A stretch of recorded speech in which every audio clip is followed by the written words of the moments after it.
Now, Granny, I realize that back home you are considered a doctor. But this is Beverly Hills. And you are not allowed to practice medicine here in Beverly Hills. Especially the way you practice it. Cutting off a person's hair and burying it in the ground overnight to cast a spell on his sickness. Now, Granny, this is it. No more doctoring. How's that?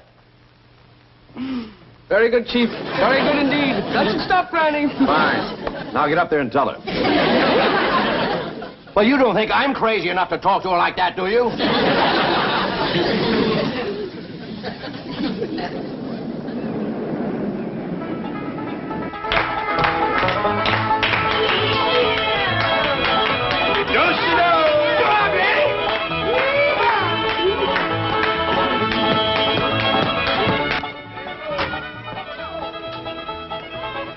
A square dance? At this hour of the morning?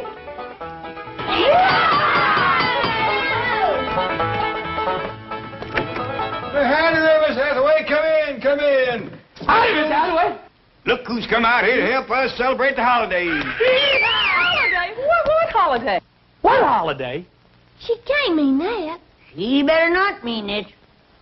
Granny, don't get riled up. Miss Jane is just greening us. She knows what day this is. Well, everybody knows what day this is.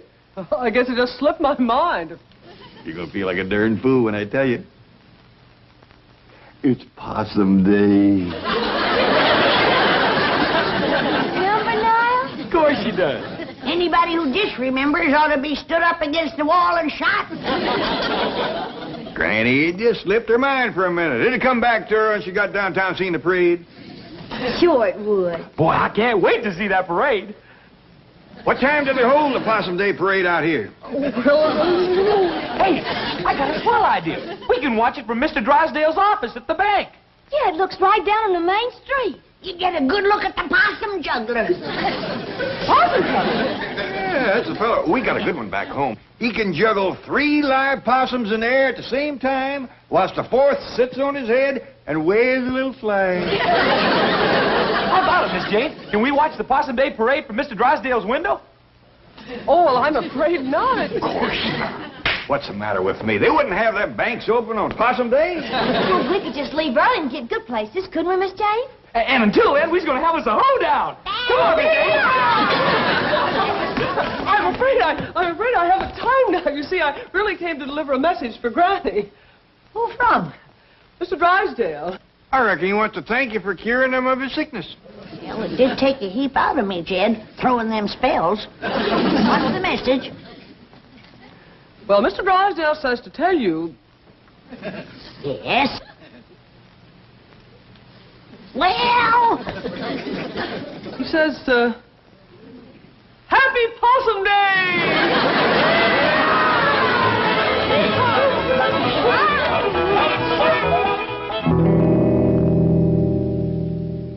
Roy, will you relax? What are you complaining about? She whacked off my hair, too, didn't she? But I am a doctor. Do you have any idea what I've been going through this morning? The lawnmower? Now remember your Hippocratic oath? I have a few oaths for you that Hippocrates never even heard of. If word gets out that my hair was snipped off, buried by a little hillbilly witch doctor to cast a spell on my sickness, do you think I'd have one patient left? Yes, I see what you mean. They'll all be going to her. Drysdale, I am going to the state medical board, and when they get through with that little woman, she won't be able to prescribe an aspirin for her own headache. Oh, Roy, will you relax? I've already taken care of that. You have? My exact words you heard this morning, this very morning, I said, Granny, this is it. No more doctoring. And what did she say? Well, I won't know till my secretary gets back. You sent your secretary to tell her that? Well, she's much more persuasive than I am. She knows how to handle them. So do I. Roy! Dr. Clyburn to you. Doctor, I appeal to you as a poor, helpless patient. You don't even appeal to me as a rich, helpless patient. If you make trouble for the Clampetts, I'll be facing major surgery. What major surgery? The removal of $35 million from my bank. Without an anesthetic. Here she is. Tell the doctor you gave Granny my message. No more doctoring, and she agreed. Well, you heard her. Now get back to your office and forget the whole thing. I want to hear exactly what you said to Granny and what Granny said to you. Well, upon my arrival at the Clampett mansion, imagine my surprise to find them arrayed in their Sunday finery and having a square dance. "Look who's here to help us celebrate the holiday," exclaimed Mr. Clampett happily. "What holiday?" I inquired innocently. "Possum Day," he replied earnestly. "Well, you..." Never mind the Tom Swift dialogue.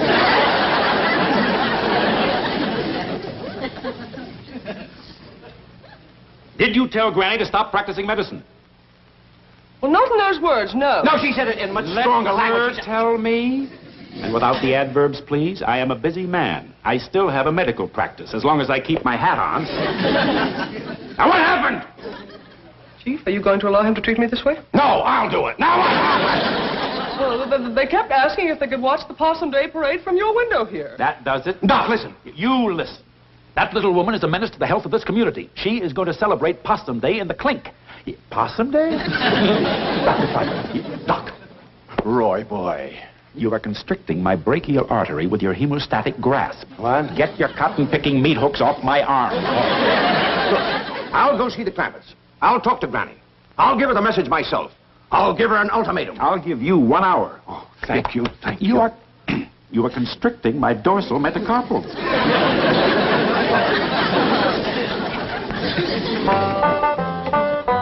What all you got in here, Granny? Oh, just a few victuals to nibble at the parade. Any baked possum? Of course not. Don't you listen to him, Wendell. Jethro, you know it's against the law to eat possum on Possum Day. Oh, I was only spoofing, Uncle Jed. You know, maybe we don't need this little ladder at all. Find a good place to park the truck, and we could watch the whole parade right from the truck. I got a dandy place to park. Whereabouts, Jethro? Right smack dab in front of Mr. Drysdale's bank. You sure that's all right? Well, sure, Uncle Jed. A policeman, he gave me a ticket and said it was for parking there. Doggies, that was mighty friendly. I hope you thanked him properly. Sure did, Granny. Why, he said he was just giving me a $5 ticket this time, but next time he's going to give me a $10 ticket. Always remember that, Jethro. Folks appreciate politeness, especially in a young'un.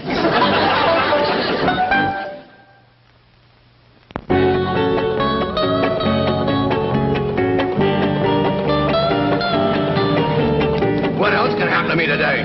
Now, Chief, don't get so upset. Come on, faster, faster. Well, I reckon that's everything. Come on, let's get going.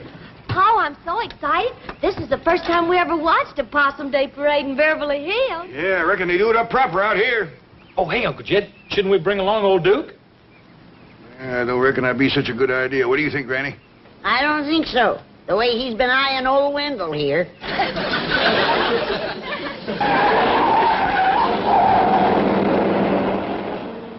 It's Miss Jane and Mr. Drysdale. I reckon they's going to join us for the parade. Wait! Wait! Oh, thank goodness we caught you. Get in. Where are you going? We're gonna watch the Possum Day parade from your bank. Well, I'm afraid there's not... Granny, Mr. Drysdale has something very important to discuss with you. Well, can he wait till after the parade? Yeah, we don't want to miss the possum juggler. That's the best part of the parade. But there isn't going to be... I believe the medical crisis can't wait, not even for 1 hour. Oh, yes. Granny, may I speak to you alone? Oh, yes, you go on inside. I'll be right in.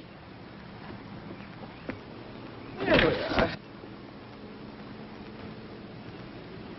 It's Doctor, and he wants to talk to me about it, ain't it? That's right, Granny. No wonder he didn't want to talk out here. We ain't gonna be late for the parade, are we? No, Ellie. But the morning's going fast. In all the history of Beverly Hills, there has never been a Possum Day parade in the morning. What's the trouble? Granny, I don't know exactly how to say this. I hope you won't be upset. Now, when you've been a doctor as long as I have, there's nothing you haven't heard. Say, that does look a little raggedy, doesn't it? You better come on out and let me whip you up a poultice for your head. No, please. No more medicine, especially not today. Mr. Drysdale, a doctor's duty never stops, even on Possum Day. Granny, that's what I'm here to talk to you about. You see, cutting off a person's hair and burying it in the ground to cast a spell is not the approved method of practicing medicine here in Beverly Hills. I don't like it myself, but not having the proper medicine, I had to make do with old-timey ways. But I got enough for a poultice for you. No, Granny, I'm sorry. Well, you'd like to have your hair back, wouldn't you?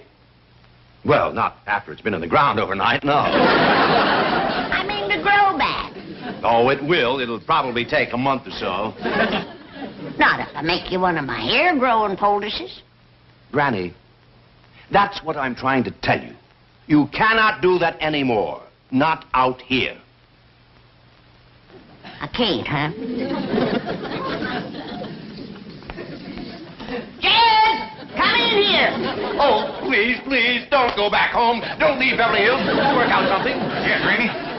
Remember I whacked off Jed's hair clear across the back there? Yes? Show him what my hair-growing poultice did for you, Jed.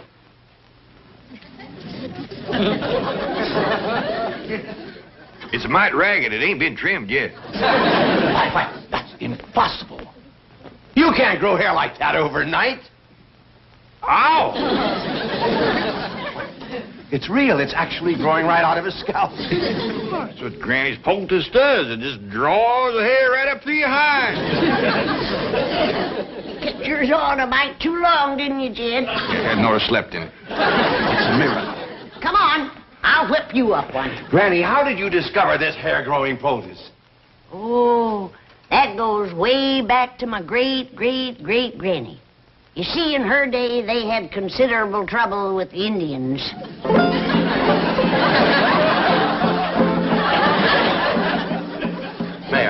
Mayor, Your Honor, it doesn't have to be a big parade. No, just a high school band, a few horses, a few banners. My secretary's looking for a possum juggler. He's a possum juggler. Yeah, he juggles 3 live possums with the same as... Hello? Is this the, Acme Theatrical Agency? Oh, fine. Well, we're looking for a possum juggler for a parade. You have a Clarence juggler. Not an actor. A possum juggler is one who juggles possums. Now, we would prefer one who can juggle at least 3 Hello?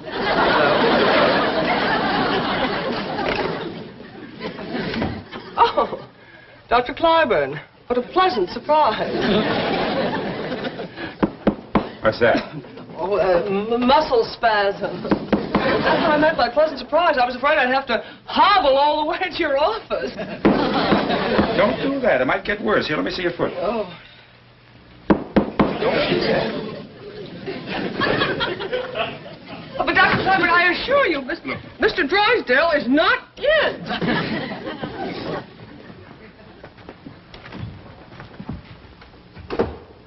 See? Told you. Not here.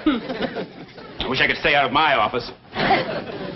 Have you any idea how it destroys the confidence of a patient to be examined by a doctor who keeps his hat on? The patient gets the feeling things aren't going well. The doctor's ready to skip out of town. Well, Dr. Clyburn, everyone knows you're the finest doctor in Beverly Hills. Now, don't try flattery on me. Now, what about Granny? Oh, that wasn't flattery. I didn't say it was. I just said don't try it. Now, what about Granny? Did Milburn speak to her?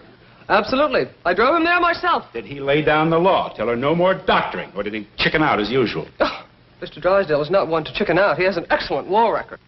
Yes, I've heard it.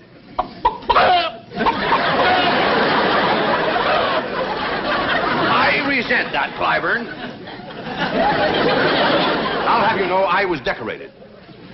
Yes, and I see you're still wearing it. What is that? What? Oh, this.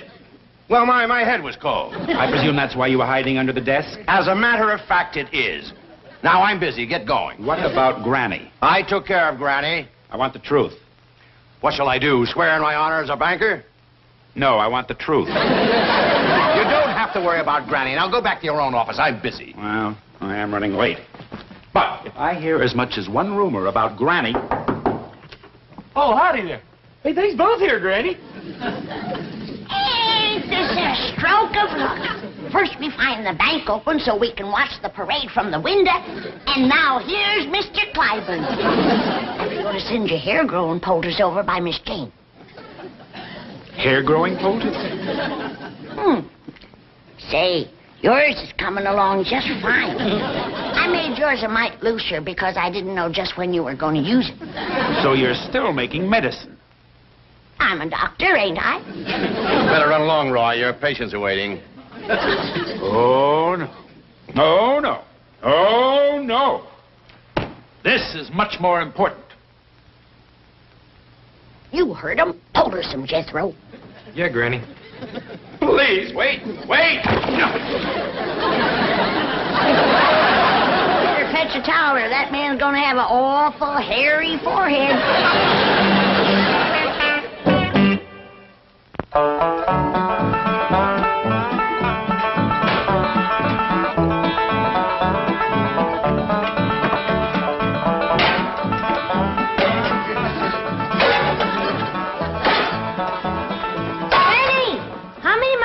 Take back home with me. None that you didn't bring with you. I don't want nothing around that's going to remind me of this miserable place. Well, how about my skunk? He won't take up no room. Leave him here. Well, he might get kind of lonesome. They ain't got many skunks in Beverly Hills. There's plenty of the two-legged kind. Like that ungrateful, good-for-nothing Clyburn feller. Say, Granny, it's coming on for nightfall. What you say we all get a good night's sleep and we start out for home first thing in the morning? I ain't spending one more night in this Beverly Hills, and that's that. I'm going back home, where folks appreciate you doctoring them back to health and powders hair on their heads. That Clyburn fellow was plumb ungrateful, was he? Downright nasty. Why, he's claiming that he wasn't even sick when he came here yesterday. He says that Jethro put him to bed against his will. Why, he's even claiming that he's Mr. Drysdale's doctor. You don't say. I cured them both. Now he's wanting all the credit. Granny, let him have the credit. It ain't that, Jed. But it's the meanness of the man. Why, he yanked my poultice off his head and throwed it out the window. Then he poked his finger in my face, and he says he's gonna get after me with a doctor's board. What's a doctor's board? I don't know. But it must be big. He says 4 doctors sat on it. That's when Jethro came in. Right, Jethro? Yes, sir, Uncle Jed. I said, you take a board to my granny, and I bust it over your head. I don't care how many doctors is sitting on it. Well, I reckon he was considerable provoked to see that. I was pretty provoked myself, waiting outside. Why, what happened to you?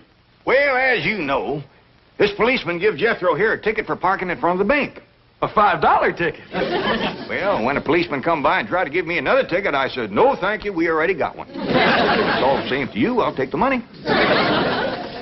Well, he commenced to mean-mouthing me, and I said, now, hold on there. If that's the way you're going to be, we won't take your money or your ticket. What did he say to that? He asked me if I want to come down to the station with him, and I said, no, I don't want to miss a Possum Day parade. Well, what did he say to that? He said there wasn't no Possum Day. No Possum Day? That's what he said. These folks don't appreciate nothing out here. Jethro, you call Mr. Drysdale at his bank, and you tell him to send over your Uncle Jed's $35 million right away. We want to take it with us. Yes, Granny. And none of that paper stuff. We want real money. Silver. But, Jethro, listen to me. There is a Possum Day, and there will be a parade. Mr. Drysdale's working on it right now. All right, Mayor. Now, look, how about this? A couple of elephants, calliope, a few lousy balloons. Is that too much to ask? Now, suppose we put your name on the balloon. Election's coming up, you know. But, Jethro, please, you can't leave tonight. Oh, let me talk to Granny. All right. One small elephant, a few balloons, and a possum juggler. Possum juggler. But Granny, $35 million in cash. You can't possibly. You want it in what? Nickels, dimes, and quarters. Hello? Hello? Hello? Granny? Hello? Hello? Well, the Possum Day parade's all arranged. First thing tomorrow morning. Let's see, we're going to have an elephant. Too late, Chief? The Clampetts are leaving. No. Tonight. No. And taking their money. No. I thought I'd drop by on my way to the medical board. They'll have my report in case Granny tries to practice medicine again. How many doctors did you say were on that board? 4, all top men. Well, you're going to need all 4. Oh, Chief, remember you're a bank president. Allow me to hit him. What's the matter with you two? Look, Milburn, aren't you content just to look like an idiot? You have to act like one, too. And will you take off that silly-looking baby bonnet? Hair. Chief, you've got hair. Hair where? Of all places, on your head. Granny's poultice. It works. Look who has hair. And who has it? It is a medical impossibility to so stimulate the cranial integument as to produce in a few short hours more than a microscopic filamentous outgrowth of modified epidermic tissue known as hair. She did it. That little hillbilly witch doctor did it. Well, Chief, grab your coat and get your hat. There's still time to stop them. 8 years Harvard Medical School. 2 years internship. 20 years practice. 30 years of accumulated scientific knowledge. Right down the old tube. Oh, wait! I'm going with you. I want a poultice. I won't do it in that step. Please, Granny, I need my hair. You can't refuse me. You're my doctor. Hey, Granny, guess what? They do have Possum Day out here. They just celebrate one day later than we do. Yeah, and they're going to have a parade tomorrow morning. And Mr. Drysdale and Miss Jane say we can all be in it. And them too. We might even let him in it. I play bass drum in the Harvard band. I was once a drum majorette. It would be a bit of a shame to have him march in the Possum Day parade looking like that. Yes, it would. All right. I'll make you a poultice and you can sleep in it tonight. Thank you.